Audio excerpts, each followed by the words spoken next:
Selamat datang kembali di channel Risna Paju. Jangan lupa klik like, klik tombol subscribe, dan klik tombol lonceng. Terima kasih. Assalamualaikum warahmatullahi wabarakatuh. Jumpa lagi dengan Kak Krisna pada video pembelajaran muatan lokal bahasa Banjar. Pada video kali ini kita akan belajar mengenal anggota tubuh dalam bahasa Banjar. Yuk kita belajar. Perhatikan gambar berikut.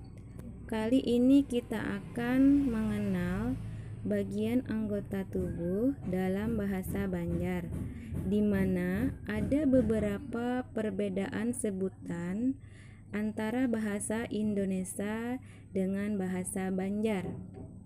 Di antaranya adalah kepala, di mana dalam bahasa Banjar kepala itu adalah kapala. Lalu ada dahi. Dahi dalam bahasa Banjar adalah jidat. Alis dalam bahasa Banjar adalah kaning. Telinga dalam bahasa Banjar adalah talinga. Mulut dalam bahasa Banjar adalah muntung. Lidah dalam bahasa Banjar adalah ilat. Leher dalam bahasa Banjar adalah gulu. Nah, itulah tadi beberapa bagian anggota tubuh yang ada di bagian kepala yang namanya berbeda dengan bahasa Indonesia.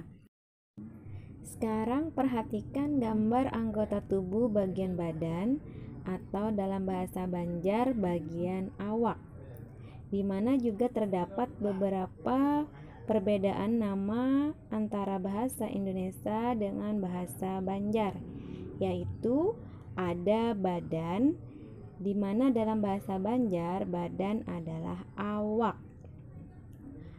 Pundak dalam bahasa Banjar adalah bahu. Lutut dalam bahasa Banjar adalah lintuhut. Lalu ada kaki, dalam bahasa Banjar adalah batis.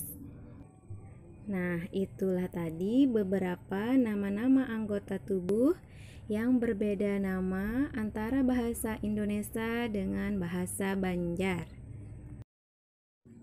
Sampai di sini dulu video pembelajaran muatan lokal bahasa Banjar, mengenal anggota tubuh dalam bahasa Banjar. Jangan lupa terus dukung channel Risna Paju dengan cara klik like, klik subscribe, dan klik tombol lonceng. Jangan lupa. Terima kasih. Wassalamualaikum warahmatullahi wabarakatuh.